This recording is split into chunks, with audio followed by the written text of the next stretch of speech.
Tu veux lancer une communauté mais tu sais pas quelle plateforme choisir, ça fait plus de 2 ans que je crée, anime et monétise des communautés et je peux t'assurer qu'on a testé toutes les plateformes. Discord, Circle, School, WhatsApp Community et j'en passe. Aujourd'hui, on va s'attaquer à 2 mastodontes du communautaire, Discord et Circle. On va voir en détail les avantages et les inconvénients de chacun et reste bien jusqu'à la fin parce que je te donnerai mon avis d'expert sur la meilleure plateforme à utiliser en 2025.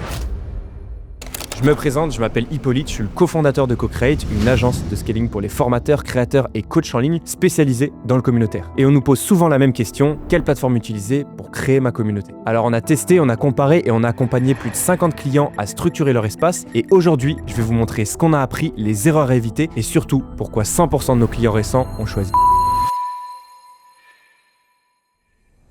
Discord, c'est clairement l'outil communautaire le plus utilisé au monde. Il compte plus de 150 millions d'utilisateurs actifs chaque mois, avec des milliers de nouveaux serveurs qui se lancent tous les jours. Franchement, sur le papier, ça coche plein de cases. C'est gratuit, peu importe le nombre de personnes que tu as dans ta communauté. Tu peux mettre en place et publier ton serveur en quelques heures à peine. Les salons vocaux et textuels sont hyper flexibles, c'est parfait pour organiser différents types d'échanges dans ta communauté. Tu peux gérer l'accès aux différents canaux avec des rôles et des permissions. Il y a la possibilité de mettre plein de bots pour automatiser la modération, gamifier les échanges ou même suivre l'activité dans ta communauté. Tu peux même t'amuser à en développer si tu as des besoins spécifiques. Tu as la possibilité d'organiser des conférences avec un grand nombre de personnes en direct et même de planifier tous tes événements. L'univers du serveur, tu peux légèrement le modifier avec des emojis, des bannières, des structures. C'est connectable à d'autres outils comme Zapier, Notion, Stripe, Tally, etc.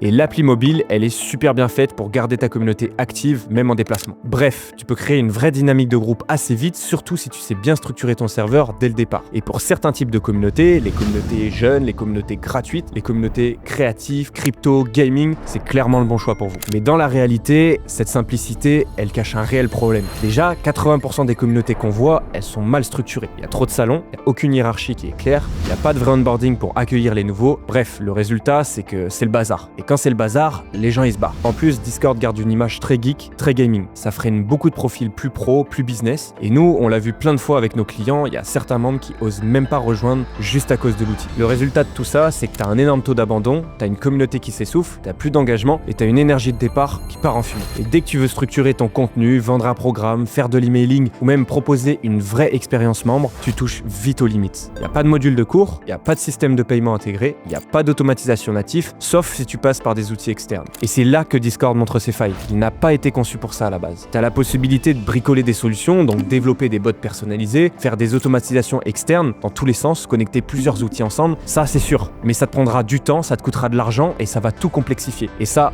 offre jamais une expérience vraiment pro pour tes membres. C'est pourquoi il y a des solutions comme Circle qui ont vu le jour. D'ailleurs, si tu veux que je te fasse un comparatif sur d'autres plateformes comme School, Slack, tu me dis dans les commentaires et on en fera une vidéo. Bref, on reprend. Circle, c'est une plateforme américaine qui s'est imposée très très vite, notamment auprès des créateurs, des formateurs et des marques qui veulent structurer leur communauté. Aujourd'hui, elle héberge plusieurs dizaines de milliers de communautés actives dans le monde et elle évolue extrêmement vite. Chaque mois, ils sortent des nouvelles fonctionnalités, ils écoutent leur communauté et ils sont clairement en train de devenir la référence sur ce marché. Et contrairement à Discord, Circle a été pensé dès le départ pour un usage professionnel. La mission, elle est simple, c'est centraliser toute l'expérience communautaire dans un seul et même espace cohérent, clair et personnalisable. Avec Circle, tu peux faire globalement tout ce que je t'ai cité avec Circle, mais tu peux aussi héberger directement tes cours, tes programmes, tes événements, tes ressources sans utiliser d'outils externes. Tu peux gérer des paiements via Stripe, donc faire des abonnements, des offres limitées, des upsells, il y a tout qui est intégré directement sur la plateforme. Tu peux mettre en place des systèmes d'affiliation complets, créer des événements en live directement dans la plateforme avec des replays qui sont automatiquement postés sur ta communauté. Tu peux utiliser des automatisations intégrées pour faire l'onboarding, envoyer des messages programmés, donner des accès sans utiliser d'outils externes. Tu peux personnaliser l'expérience avec tes couleurs, ton branding, ton nom de domaine, bref, tout est personnalisable. Tu peux suivre l'activité avec des statistiques d'engagement espace par espace. C'est beaucoup plus poussé que sur Discord. Tu as un système de gamification ultra poussé directement sur l'outil. Tu n'as pas besoin de développer de nouvelles solutions. Et tu peux même activer un agent IA qui répondra à toutes les questions de tes membres. Bref, je t'ai cité les plus grosses fonctionnalités, mais t'en as encore plein d'autres. Mais surtout, Circle, c'est pensé pour l'asynchrone et c'est là que ça change tout. Tu peux héberger ta communauté, créer un onboarding qui est clair, fluide,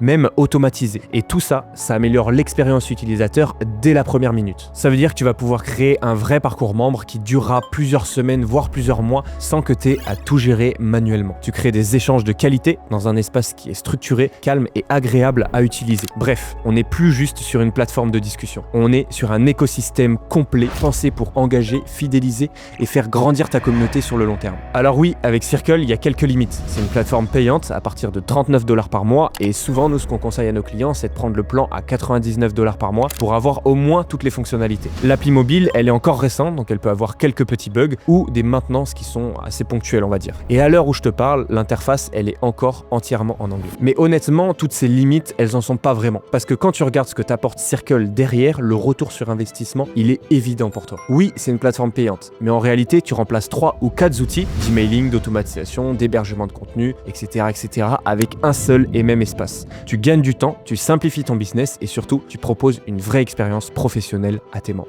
Oui, l'appli, elle est encore jeune, donc forcément, il y a parfois quelques petits bugs, mais honnêtement, c'est hyper rare et il y a toujours des mises à jour qui sortent. Pour la langue, tu vas me dire que l'interface, elle est en anglais, mais tu peux déjà injecter des bouts de code pour en traduire une très grande partie et d'ici peu, le français va vite arriver sur la plateforme. Donc au final, ce qu'on gagne en structure, en clarté et en engagement efface largement tous ces petits points-là. Et puis honnêtement, tu préfères quoi? Un outil gratuit qui te fait perdre des membres, de l'engagement et de l'argent, ou un outil payant qui les fait rester, s'impliquer et acheter? Nous, on a accompagné plus de 50 créateurs à structurer leur espace et certains venaient de Discord, d'autres de Slack, de WhatsApp ou même de simples groupes Facebook et à chaque fois, c'est le même constat. Ceux qui passent sur Circle, ils gagnent en clarté, en engagement et surtout en monétisation. Ils passent d'un espace désorganisé, pas professionnel, parfois abandonné, à un écosystème pro, centralisé et durable dans le temps. Et clairement, les membres le sentent tout de suite.